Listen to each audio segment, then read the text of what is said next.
কি তোমরা এখানে কাজ করতে এসেছো? হ্যাঁ, ও, তাই এখানে বসে আছো? এই রোদ লাগছে তাই বসে আছি। ও, তা ঠিক আছে, তোমাদের আর কাজ করতে হবে না। শুনেছো তো? হ্যাঁ, এই জোড়া বালতির মাঝখানে একটা করে ছাপ দিলে কি হবে? ওই গ্যাস পাওয়া যাবে, কারেন্ট পাওয়া যাবে। আর এই ভোটের মুখে বড় ধামাকা রত্ন ভান্ডার প্রকল্প। হ্যাঁ, এই রত্ন ভান্ডার প্রকল্পে কি আছে জানো?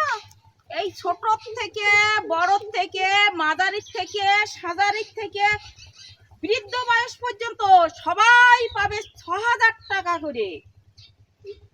আরো শুধু এটা না, আরো প্রত্যেক বাড়িতে একটা করে সরকারি বেতনভুক্ত কর্মচারী থাকবে সবার ফাইফরমাস খাটার জন্য। বুঝেছ?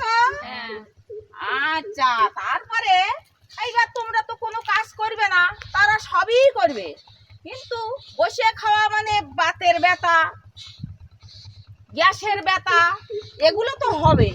তার জন্য চিন্তার কোনো কারণ নেই। বাতের ব্যথা, হ্যাঁ, এইগুলো তো সমস্যা দেখা দেবে। সরকারি বেতনভুক্ত যে কর্মচারী থাকবে তারা তো কাজ করেই যাচ্ছে, কিন্তু আরো ধামাকা কি, এই সমস্যার জন্যে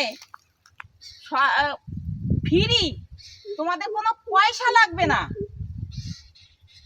বিনামূল্যে ডাক্তার, বিনামূল্যে ওষুধ সবেই পাবে। হ্যাঁ, তাহলে ওই জোড়া বালতির মাঝখানে একটা ছাপ দিয়ে দিও, কেমন? তাহলে সবই পাচ্ছ। হ্যাঁ, আর যদি ভোটের পরে যদি দেখি ভোট দাওনি, তাহলে আমি তোমাদের দেখে নেবো। বুঝেছ?